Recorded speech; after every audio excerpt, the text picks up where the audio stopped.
그래서 시몬 베드로에게 이르시되 요한의 아들 시몬아 내가 이 사람들보다 나를 더 사랑하느냐 하시니 가로되 주여 그러하외다. 내가 주를 사랑하는 줄 주께서 아시나이다. 가라사대 내 어린 양을 먹이라 하시고 또 두 번째 가라사대 요한의 아들 시몬아 내가 나를 사랑하느냐 하시니 가로되 주여 그러하외다. 내가 주를 사랑하는 줄 주께서 아시나이다. 가라사대 내 양을 치라 하시고 세 번째 가라사대 요한의 아들 시몬아 내가 나를 사랑하느냐 하시니 주께서 세 번째 내가 나를 사랑하느냐 하시므로 베드로가 근심하여 가로되 주여 모든 것을 아시오매 내가 주를 사랑하는 줄을 주께서 아시나이다. 예수께서 가라사대 내 양을 먹이라. 아멘. 시몬이라는 사람은 가장 큰 실패를 경험한 사람입니다. 시몬이라는 사람은 가장 큰 아픔을 경험했습니다. 가장 큰 아픔이 뭐냐 하면 시몬이 살아계신 하나님의 아들인 주님을 만난 다음에 자신의 온 힘을 다하여 주님을 사랑했습니다. 온 마음을 다하여 주님을 사랑했습니다. 시몬은 주님을 사랑한 이후에 자기의 가족들도 뒤로 남겨두고 자기의 아내도 뒤로 남겨두고 그리고 주님을 전심으로 쫓았습니다. 주님이 하나님이신 걸 알고 주님이 자신의 그리스도이신 걸 알고 주님이 자신의 삶의 이유와 목적과 목표인 것을 시몬은 알았습니다. 이 베드로는 알아서 전심을 다하여 주님을 사랑하고 좇는 삶을 살았습니다. 그리고 주님의 사역이 다 마칠 때쯤에 시몬은 가장 극심한 절망을 경험합니다. 주님께서 우리를 위하여 십자가에 달리시기 전에 고난받으실 때에 대제사장들에게 잡혀가서 고난받으실 때에 베드로는 그 자리에서 주님을 부인하고 배신하고 배반하고 맙니다. 자기의 인생의 목적, 자기가 살아야 될 이유가 주님에게 있었는데 그 주님을 배신하고 주님을 등지고 맙니다. 그것이 시몬의 심장에 비수처럼 박히는 아픔이요 눈물이 되고 맙니다. 그리고 시몬은 얼마 후에 부활하신 주님을 3일 뒤에 만납니다. 주님을 두 번씩이나 만나고도 시몬은 자기의 고향 갈릴리로 내려갑니다. 주님께서 나중에 너희들을 갈릴리에서 보자는 말씀에 순종해서 사실은 내려간 것이 아닙니다. 결국은 갈릴리에서 보자는 말씀대로 주님과 갈릴리에서 만났지만 그것 말고 베드로는 자기의 과거의 옛 어부 생활로 돌아가고 만 겁니다. 주님이 너는 나를 따라오너라. 너가 지금까지는 어부로 살았지만 사람을 낚는 어부로 내가 너를 사용하겠다는 사명을 받고 이제는 다시금 과거로 베드로의 실망과 절망과 배신과 베드로는 누구보다도 주님을 배신하고 부인한 자기 자신에게 말로 닿을 수 없는 실망을 겪었을 겁니다. 그리고 자기 자신이 한없이 믿고 자기 자신이 한없이 싫고 그런 아픔을 겪습니다. 그리고 난 다음에 갈릴리에서 고기를 잡다가 주님의 그 자리에 찾아오십니다. 이 베드로와 다른 제자들도 함께 그 절망을 경험했는데 베드로의 절망은 훨씬 극심합니다.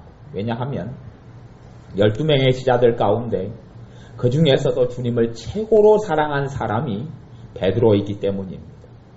최고로 주님을 사랑한 사람이 베드로입니다. 온 목숨과 마음을 다하여 심장처럼 주님을 사랑한 사람이 베드로입니다.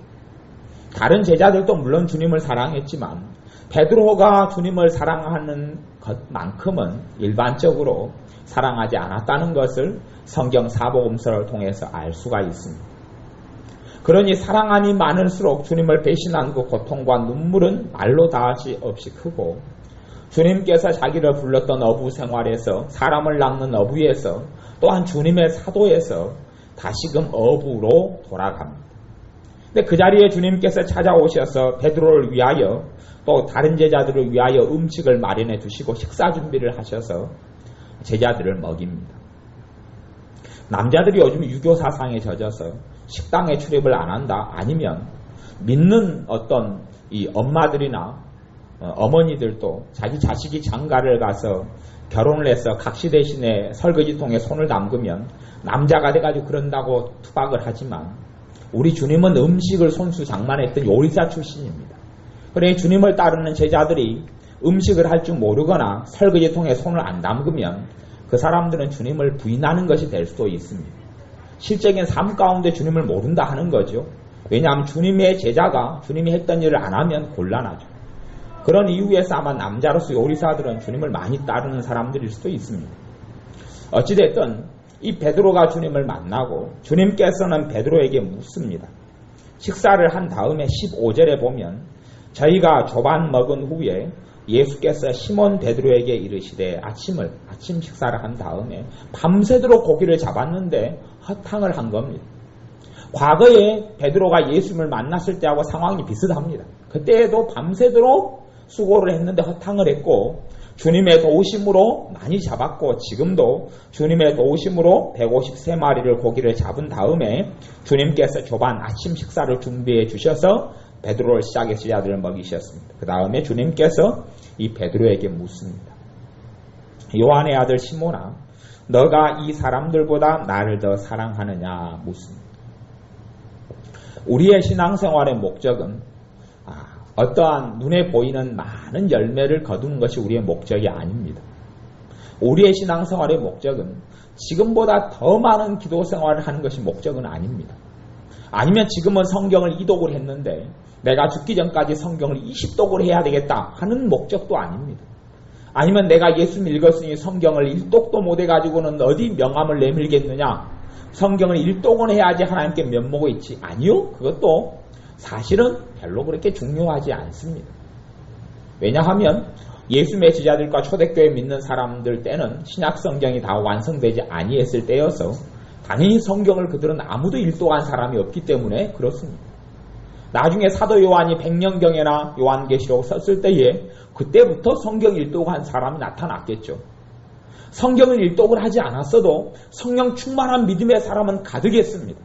왜냐하면 우리를 이끄시는 분은 성경이 아니라 성령 하나님이시기 때문에 그렇습니다. 우리는 성경의 인도를 받으려 그러는데 성경을 쓰신 분이 성령님이시고 성경을 통하여 성령님이 인도하시긴 합니다. 많은 성경이 우리를 인도하지는 않습니다. 성경은 하나님의 말씀이죠. 그 말씀에 성령님의 역사가 없으면 죽은 것이 됩니다. 성령님의 역사가 있는 말씀만이 생명을 가지게 됩니다. 그러니 성령님께서 말씀을 통하여 우리의 심령과 삶 속에 말씀하시도록 해야 합니다. 또한 그래서 우리의 삶 가운데 눈에 보이는 열매가 중요한 것이 아니라 사실은 열매는 눈에 보이지 않는 것이 중요합니다.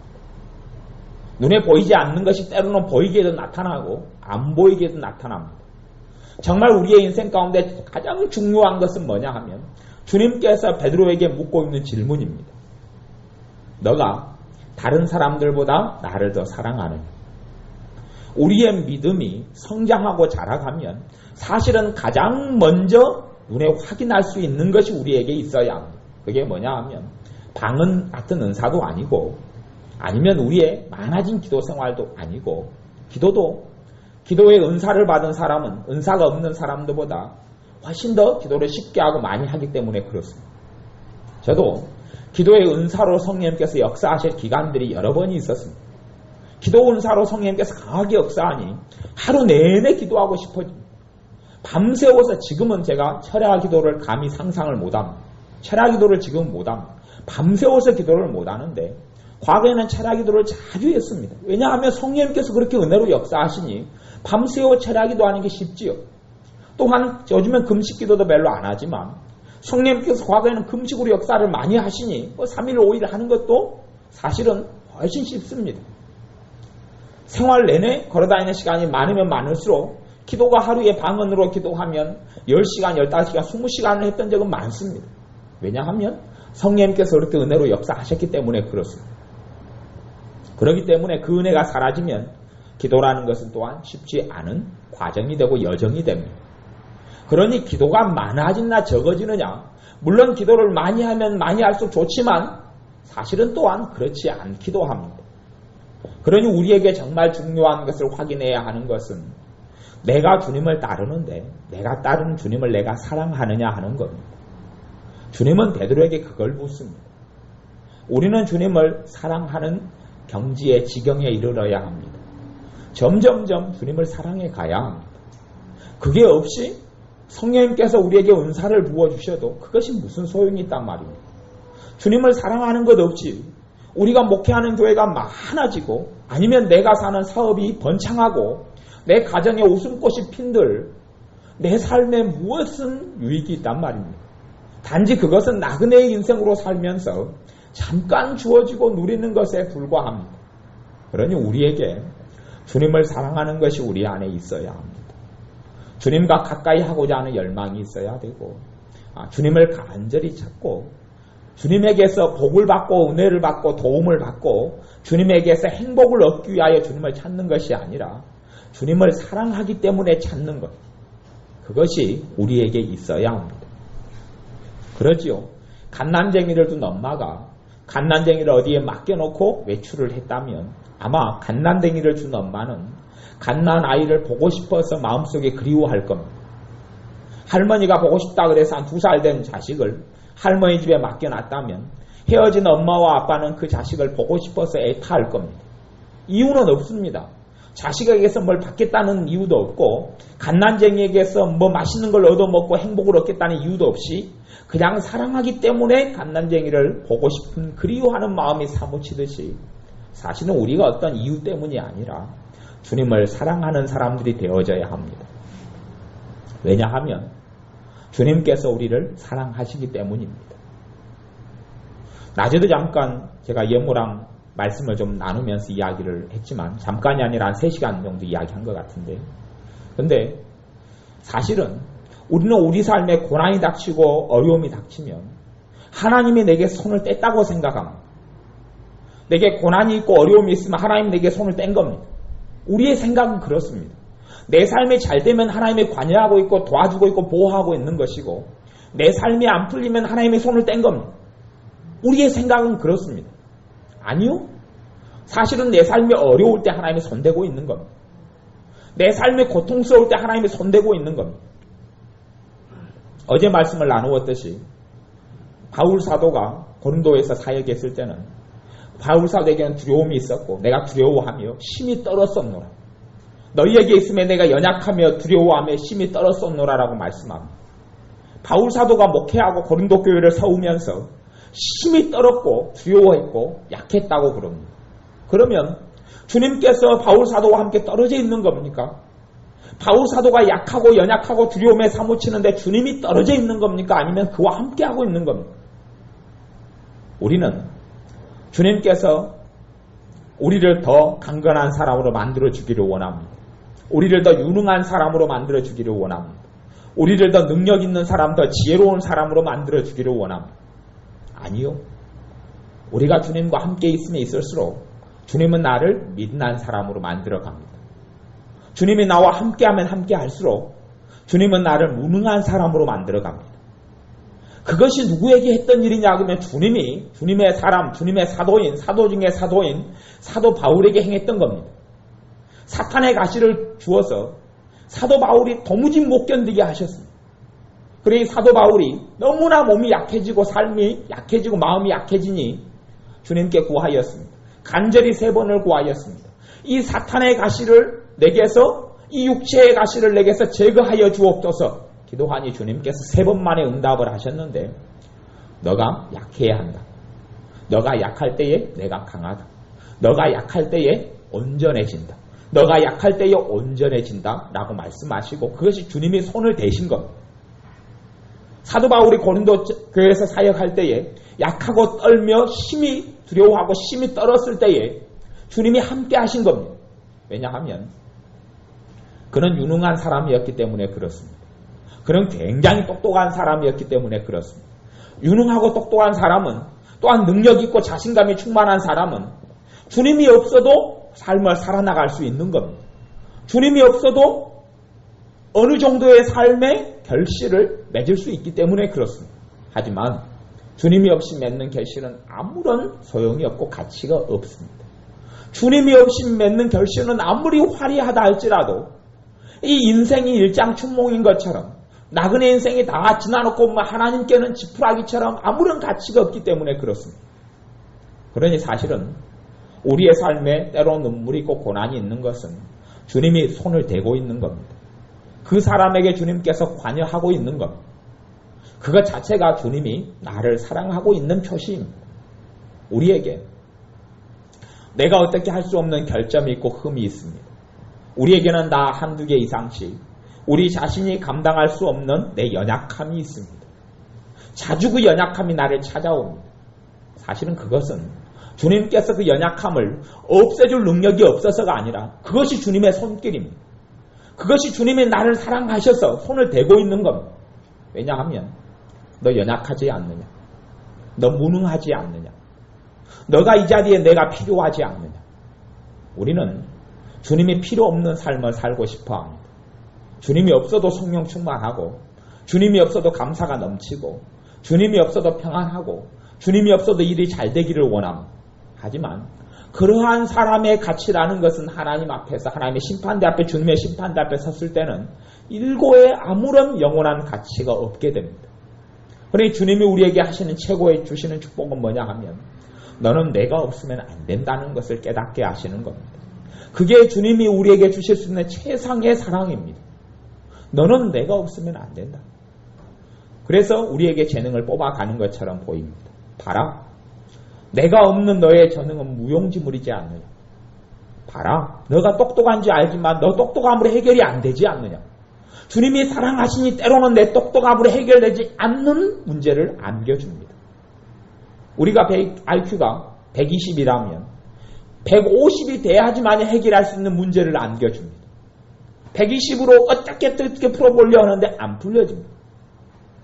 그리고 힘들어. 주님은 내 지혜를 넘어서서 문제를 허락하시고 내게 주셔서 봐라. 내가 아니면 안 되지 않느냐라고 우리를 사랑하시는 겁니다. 우리가 생각하는 하나님의 사랑의 방식과 또한 하나님께서 우리에게 주시는 진정한 하나님의 사랑의 방식이 자주 틀리기 때문에 우리는 내 삶이 헝클어지고 내 삶에 어려움이 있으면 주님의 손을 거뒀다고 생각하는 겁니다. 하지만 그렇지 않습니다. 우리를 약하게 하시는 분은 주님입니다. 내가 주님을 의지하지 않고는 약하게 하시는 것이 주님의 사랑입니다. 내가 주님을 찾지 않고는 연약하게 하시는 것이 주님의 사랑입니다. 진정으로 우리의 믿음이 자라가면 자라갈수록 주님은 우리를 약하게 하십니다. 지혜에 있어서 미련하게 하시고 재능에 있어서 무능하게 하시고 또한 사람의 인맥들도 점점 끊어가실 수도 있습니다. 왜냐하면 주님을 순전하게 의지하는 사람, 주님을 순전하게 주님의 사랑을 받는 사람으로 우리를 세우기 위하여 그렇습니다.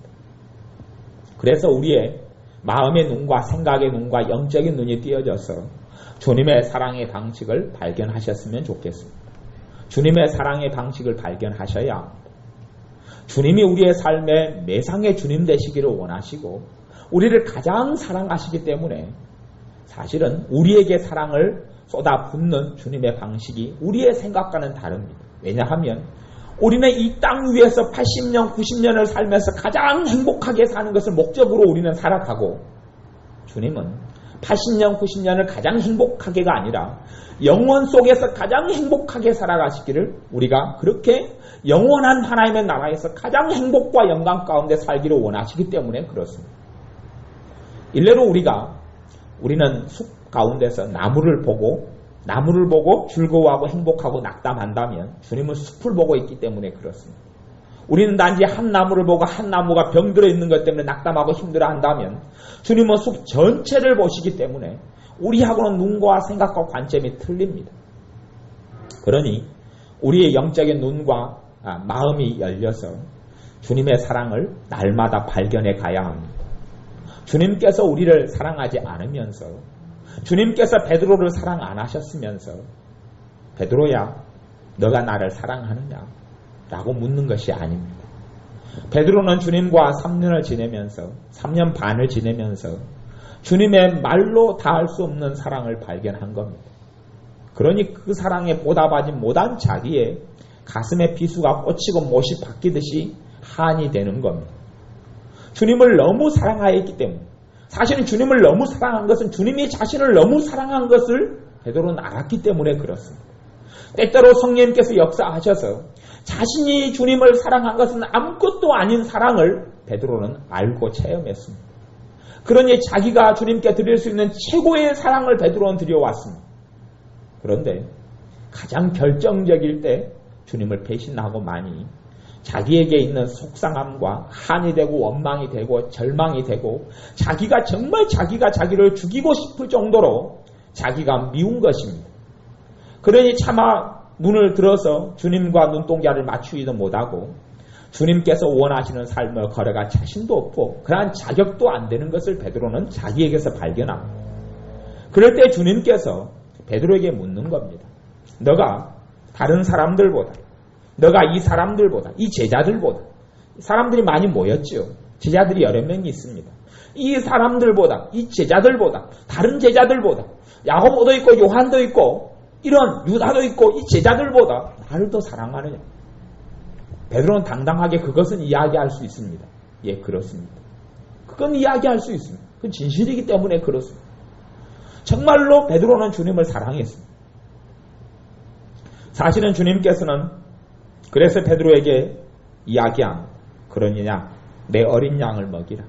내 어린 양을 먹이라. 두 번째 물으시고 내 양을 치라. 세 번째 물으시고 내 양을 먹이라. 말씀합니다. 너가 인생이 실패했다고 생각할지라도 너는 지금도 나를 사랑하고 있지 않아. 그것이면 족하지 않느냐라고 사실은 말씀하시는 겁니다. 그러면 너가 내 삶의 어리석음이나 실수와 실패가 있다 할지라도 나를 지금 계속 사랑하고 있는데 그것이 뭐 대수냐 하는 겁니다. 우리의 신앙에 있어서 우리의 믿음의 여정에 있어서 가장 중요한 것은 그겁니다. 내가 주님을 사랑하는 겁니다. 내가 주님을 사랑하는 것은 주님이 나를 사랑하는 것을 전제로 하는 겁니다. 주님이 나를 사랑하시는 것을 날마다 체험해 가면 체험해 갈수록 주님을 사랑하게 됩니다. 주님께서 나보다 나를 더 안 사랑하시면서 주님께서 나를 사랑해라 라고 요구하시지 않습니다. 우리는 우리의 눈이 닫혔고 귀가 멀었기 때문에 주님께서 나를 사랑하시는 것을 발견하지 못합니다. 그런데 이상하게도 내가 주님을 사랑하면 사랑할수록 주님의 사랑이 베일이 벗겨지듯이 주님의 사랑이 깨달아지고 알아집니다. 주님의 사랑이 알아지고 깨달아져서 주님을 사랑하면 좋은데 실제로는 어쩔 때 우리의 눈이 벗겨지고 우리의 눈에서 비늘이 떨어져서 주님의 사랑을 알게 되냐 하면 내가 주님을 사랑하면 할수록 알게 됩니다. 내가 주님을 사랑하면 사랑할수록 주님이 나를 사랑하는 사랑은 정말로 10,000,000,000,000,000도 안 된다는 것을 알게 됩니다. 그러죠. 자식이 부모의 사랑을 언제 발견하냐 하면 두 가지죠. 두 가지입니다. 하나는 자식이 자식을 낳아서 자기 자식을 끔찍하게 사랑할 때에 부모의 사랑을 발견합니다. 그건 항상은 아니고 잠깐 그리고 자기 자식에게 몰입해버리죠. 그런데 진정 자식이 부모의 사랑을 발견할 때는 자신이 부모를 사랑할 때 발견합니다. 자식이 부모를 정말 사랑해서 섬기면 부모의 말에서 행동에서 삶에서 부모가 자기를 얼마나 아끼고 사랑하는지를 그때 발견합니다. 그러니 사실은 사랑은 내의 사랑이라고 자기 자식을 좀 낳고 힘들었을 때 부모의 사랑을 잠깐 발견하고 부모의 사랑을 자식은 발견하지 못하고 조금 느끼고 알다가 자기 자식 사랑하고 자기 남편 아내 사랑하다가 인생을 마칩니다. 그게 일반적인 사람들입니다. 그런데 자식이 부모를 끔찍이 사랑하다 보면 부모의 그 말로 다할 수 없는 사랑을 깨닫고 알게 됩니다. 과거에 우리나라의 어떤 유교 사상에서 나오는 그래도 굉장히 좋은 덕목 중에 하나는 효도라는 게 있습니다. 효도라는 게 있어서 어린 자식들을 일찍부터 부모를 효도하도록 가르칩니다. 효도라는 것은 부모의 마음을 상하지 않게 하고 자기가 때로는 손해를 보고 실망을 보고 눈물을 보더라도 부모를 힘들게 하지 않는 것이 효도고 그것이 성경적인 효도에 근접한 건 맞습니다. 그래서 부모를 고통스럽게 하고 부모를 힘들게 하는 자식은 하나님께 축복을 안 하십니다. 그건 성경적입니다. 자식이 부모를 이용하는 것은 하나님의 축복을 전혀 가로막고 잠깐 동안은 풀릴지 몰라도 영원히 풀리지 않는 고통을 낳게 됩니다. 그건 하나님의 말씀에 근거한 이야기이기 때문에 제가 거기에 뭐 더 이상 토를 달 건 없습니다. 하나님은 신문대로 거두리라 하시는 말씀으로 선포하셨기 때문에 그렇습니다. 그런데 우리나라 그 효도라는 덕목을 통해서 자식들이 어릴 때부터 부모를 효도하고 공경하는 걸 배웁니다. 그리고 부모를 열심히 효도하고 공경하다 보니 눈이 띄는 겁니다. 부모가 얼마나 자신을 위해서 희생했고 자신들을 얼마나 사랑했다는 걸 그때 발견합니다. 어차피 아무리 악인의 부모라도 내리 사랑이기 때문에 그렇습니다. 일반적인 부모는 자식을 위하여 다 살죠. 자식을 위하여 이사하고 맹모 삼천지교처럼 자식의 공부를 위하여 이사하고 자식의 공부를 위하여 또 엄마들은 직장생활을 하고 자식의 학원비를 대기 위해서 그렇고 얼마나 더 공부를 잘 시키기 위해서 선택을 하고 여러 가지를 그렇게 합니다. 마찬가지로 우리의 영적인 눈이 언제 뜨이냐 하면 주님을 사랑하면서부터 주님께서 나를 얼마나 사랑하시는지를 눈을 띄게 됩니다. 그리고 우리가 정말 이 땅을 살아가면서 남겨야 될 가장 귀한 열매와 보석은 주님을 사랑하는 자로 남는 겁니다.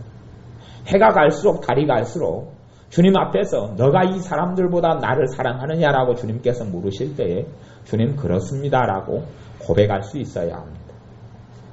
주님 그렇습니다. 주님 내가 주님을 사랑합니다. 주님 내가 주님을 사랑합니다라고 할 수 있어야 되고 우리의 사랑이 지금보다 주님에 대한 사랑이 더 강해져 가야 합니다. 그냥 단지 예배만 더 많이 드리고 기도만 더 많이 하는 것은 그런 의미에서는 별로 중요하지 않습니다. 주님을 사랑하지 않는 가운데 하는 기도, 불교 신자도 기도를 많이 합니다. 이슬람 교도들도 하루에 몇 차례씩 정해놓고 기도합니다. 하지만 그들의 기도와 우리의 기도가 깊이 들어가면 별 차이가 없습니다. 수험생을 둔 부모들은 열심히 기도합니다. 불교 신자는 이제는 뭐 100일 작정 기도 뭐 그런 기도 시작했고 또한 믿는 사람들은 한 교회들마다 그러한 어떤 작정 기도를 통해서 수험생을 위한 기도회를 시작했습니다. 열심히 기도하고 있죠. 또 조만간 시작할 교회들도 많을 겁니다. 근데 기도의 내용은 하나도 차이가 없습니다. 다 자식을 위한 것이죠. 주님을 위한 건 없습니다. 주님을 위하여 이 자식이 주님을 사랑하면 기도가 그렇게 바뀌겠죠. 정말 주님, 내 자식이 주님을 사랑하는 사람, 주님을 위하여 장래 대학이나 주님을 위하여 과를 선택하는 자식이 되게 해주십시오. 때로는 내 자식에게 손해가 끼쳐지는 것처럼 보여도 주님을 위하여 좋은 선택을 할 수 있도록 도와주십시오. 그렇게 하겠죠. 주님을 사랑하는 사람의 기도는. 근데 사실은 기도는 많이 하는데 주님을 안 사랑하는 자의 기도는 그렇습니다. 주님 내 자식이 잘 되게 해주세요. 원하는 대학에 합격하게 해주세요. 더 좋은 대학에 갈 수 있게 해주세요. 내 자식이 성공하고 행복하게 살 수 있는 대학으로 들어가게 해주세요. 그런 사람은 주님을 안 사랑하는 사람입니다. 그런 사람의 기도가 아무리 많아져도 그의 삶에 하나님의 주시는 진정한 축복과 은혜는 못 누립니다. 왜냐하면 주님하고는 거리가 멀기 때문에 그렇습니다. 우리에게 삶의 열매가 없을 수도 있습니다. 눈에 보이는 어떤 대단한 것을 안 남겨도 상관없습니다. 별로 그건 중요하지 않습니다. 우리가 대단히 큰 집을 안 사도 괜찮습니다. 우리의 은행 잔고에 돈이 10억이든 100억이든 어마어마한 돈을 안 남겨도 괜찮습니다. 왜냐하면 그런 것들은 우리의 인생을 다 30년, 50년, 20년, 70년을 지나고 보면 우리의 주님께서 하나님 나라에 다 준비하고 계시기 때문에 그렇습니다. 그러니 뭐 별로 몇십 년 뒤면 우리가 다 누릴 상상할 수 없는 것들, 우리가 아무리 꿈꾸어도 가능하지 않았던 것들을 하나님의 나라에서 누릴 거기 때문에 그렇습니다. 그러니 더 좋은 집을 가지는 게 목적이라는 것도 아무 의미가 없습니다. 더 많은 돈과 더 좋은 차를 가진다는 것도 별 의미가 없습니다. 정말로 우리가 남기고 얻어야 될 것은 해가 갈수록 달이 갈수록 내가 주님을 사랑하는 사람이 되는 겁니다. 그것이 가장 중요합니다. 기도도 내가 무엇을 얻기 위하여 기도하는 것이 아니라 주님을 사랑하기 때문에 기도하는 사람이 되어야 합니다. 하나님의 말씀도 내가 성경 지식을 얻고 알기 위해서가 아니라 아니면 나의 만족을 채우기 위해서 하루에 2장, 3장, 1년에 1독하기 위해서 읽는 것이 아니라 주님을 사랑하기 때문에 주님의 뜻을 깨닫고 알기 위하여 읽는 성경이 될 때만이 성경을 읽고 묵상하는 것도 의미가 있습니다.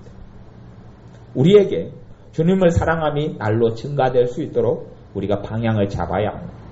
주님을 사랑하는 것이 우리의 삶의 목적과 방향이 되어야 합니다. 그럴 때 주님께서 우리에게 자신을 계시하시고 나타내십니다.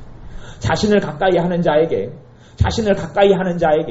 주심을 찾는 자에게, 주님을 구하는 자에게, 주님에 대하여 갈급해하는 자에게 주님께서 자신을 나타내시고 드러내신다고 말씀하셨기 때문에 그렇습니다.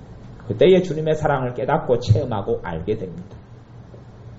그러니 사실은 우리가 세수하는 요한의 아들 시몬아, 내가 이 사람들보다 나를 더 사랑하느냐 말씀하고 물으실 때에 사실은 그렇습니다 라고 대답할 수 있어야, 너가 나를 사랑하느냐, 다른 사람들은 제껴놓고 그냥 주님이 너가 나를 사랑하느냐 하는 물음에 그렇습니다 라고 대답할 수 있으면 우리는 성공한 인생입니다.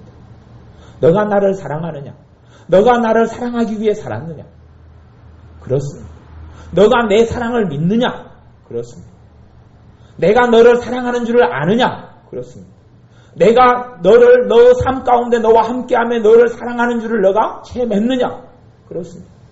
그러면 너는 나를 사랑하느냐, 그렇습니다. 너가 나를 사랑하니 내가 가는 길을 너는 따라오겠느냐, 예, 그렇습니다. 그렇게 대답하는 사람은 가장 많은 것을 남기는 사람이 될 것입니다. 사람들 보기에 화려하든지 아니면 화려하지 않든지 간에 상관이 없습니다. 그래서 이런 사람은 자식을 키울 때도 주님의 뜻을 위하여 자식을 키웁니다. 주님의 뜻이 무엇인가를 물어보지, 내 부모의 뜻이 무엇이냐, 내 자식의 뜻이 무엇이냐를 묻지 않습니다. 주님을 사랑으로 섬기기 위하여, 주님을 기쁘시게 하기 위해서라면 아브라함처럼 이삭을 번제물로 드리기까지 합니다. 왜냐하면 자식보다 주님이 더 소중한 분이기 때문에 그렇습니다. 그 무엇보다도 주님이 가장 사랑하시고 또한 가장 경외하고 섬기는 분이기 때문에 그렇습니다. 우리는 주님을 위하여 존재하고 주님은 우리를 한없는 사랑으로 사랑해 주시기 때문에 그렇습니다. 그러니 우리가 주님을 사랑하는 것이 날이 갈수록 많아져야 하고 증가되어져 가야 합니다. 우리가 최소한 내가 주님을 사랑합니다. 내가 주님을 사랑하기 위하여 올해를 내가 달려왔습니다. 내가 주님을 사랑하기 때문에 가정을 꾸렸습니다. 내가 주님을 사랑하기 때문에 자식을 낳았습니다. 내가 주님을 사랑하기 때문에 자식을 가리킵니다. 내가 주님을 사랑하기 때문에 직장을 가지고 있습니다. 내가 주님을 사랑하기 때문에 목회합니다. 내가 주님을 사랑하기 때문에 이 고난을 겪습니다. 내가 주님을 사랑하기 때문에 내가 견딥니다. 내가 주님을 사랑하기 때문에 이 길을 걸어갑니다. 그렇게 고백하는 사람이 되어져야 합니다. 그리고 우리 안에 주님을 향한 열정과 사랑이 불타올라야 합니다. 내가 주님을 사랑하는 마음을 갖고 주님을 가까이 다가가면 다가갈수록 주님의 사랑이 우리 안에 불타오르고 또한 더불어 우리가 주님을 향한 사랑이 있음을 알게 되고 내가 주님을 향한 사랑이 증가되고 커져갑니다. 그럴 때 기꺼이 우리에게 일어나는 것은 뭐냐 하면 우리가 주님을 사랑하는 한은 주님께서 그렇게 말씀합니다. 과거에 연연하지 말아라고 말씀합니다. 과거의 실패에 주저앉지 말아라고 이야기합니다. 과거의 절망에 주저앉지 말아라고 이야기합니다. 현실을 보지 말라고 이야기합니다. 베드로는 현실을 볼 때 자기는 배신자입니다. 자기는 주님을 배반한 자입니다. 그런데 정말 너가 나를 사랑하면 너가 가지고 있는 감정과 상처나 절망, 그건 중요하지 않다. 너가 나를 사랑하면 내가 시키는 것을 해야 되지 않겠느냐. 그것은 너가 너 길에서 후퇴하는 것이 아니라 내 양을 치는 것이다. 내 양을 먹이는 것이다. 이것이 사명입니다. 베드로에게 주신 사명입니다. 그러듯이 주님께서 우리에게 원하시는 사명과 길을 위하여 주님을 사랑하는 사람이라면 때로는 과거나 때로는 내 실패나 때로는 내 절망이나 때로는 내 눈물에 주목하지 않아야 합니다. 그리고 주님을 사랑하는 사람은 일편단심으로 걸어가야 합니다. 과거의 베세메스로 가는 소가 이 하나님의 법궤를 수레에 싣고 갔는데 그 소에게는 젖먹이 어린 송아지들이 있었죠. 송아지들을 돌보지 아니하고 소가 눈물을 흘리면서 앞으로 좌로나 오르나 치우치지 아니하고 법궤를 가지고 가나안 땅 하나님의 백성이 있는 유다 땅으로 들어갑니다. 그러듯이 우리들도 때로는 좌로나 오르나 치우치지 않고 주님을 사랑하는 길에서 벗어나지 아니하고 앞으로 나아가야 합니다. 우리가 주님을 사랑하는 것이 더 커져야 합니다. 내가 과거보다 나는 주님을 사랑하는지 모르겠다. 그러면 사실은 나는 주님을 사랑하지 않고 있기 때문에 그렇습니다. 방향을 잘못 잡았기 때문에 그렇습니다. 그런데 우리의 인생이 더 지나고 난 다음에는 더 기꺼이 내가 주님을 사랑합니다. 내가 주님을 사랑하기 때문에 이 길을 달려왔습니다라고 고백할 수 있는 하나님의 자녀가 되시기를 바랍니다. 내가 날마다 주님을 사랑하기 위하여 숨쉬고 삽니다 라고 고백할 수 있어야 합니다. 내가 주님을 사랑하기 때문에 밥을 먹습니다. 내가 주님을 사랑하기 때문에 가정을 꾸리고 살아갑니다. 내가 주님을 사랑하기 때문에 섬기고 기도하고 삽니다. 내가 주님을 사랑하기 때문에 기도합니다. 내가 주님을 사랑하기 때문에 찬양합니다. 내가 주님을 사랑하기 때문에 헌금합니다. 내가 주님을 사랑하기 때문에 예배합니다. 내가 주님을 사랑하기 때문에 직장 생활을 합니다. 내가 주님을 사랑하기 때문에 목회를 합니다. 라고 고백하는 사람은 행복한 사람이고 그 위에는 하나님의 영 거룩한 영 성령님께서 머물러 계시며 우리를 도우시며 인도하시며 축복하셔서 당장 눈에 보이는 고난 속에서 주님의 사랑을 발견하게 하실 겁니다. 당장 풀리지 않는 어려움 속에서 거기에서 나를 연약하게 하시고 내가 주님께 항복하게 하시며 주님이 내 주님이시고 내가 연약함 가운데 주님이 나를 강하게 하시며 그 자리에서 주님과 함께 만나고 동행할 자리임을 깨닫게 하셔서 아름다운 것들을 누리게 하실 겁니다. 기도하겠습니다. 아버지 하나님, 우리가 주님을 사랑하지 않고 또한 조금밖에 사랑하지 않고 살아왔던 것을 고백하며 회개합니다. 우리가 주님을 사랑하는 자녀들이 되게 하여 주옵소서. 우리의 영적인 눈과 귀가 띄어져서 주님의 사랑을 발견하고 체험하게 하여 주옵소서. 우리가 주님을 가까이 하지 않기 때문에 주님의 사랑이 어디 있느냐라고 외치고 있사온데 우리의 마음이 주님께 열려져서 주님의 말로 닿을 수 없는 사랑의 손길을 우리의 삶 가운데, 가정 가운데, 직장생활 가운데 체험하고 누리며 발견하게 축복하여 주옵소서.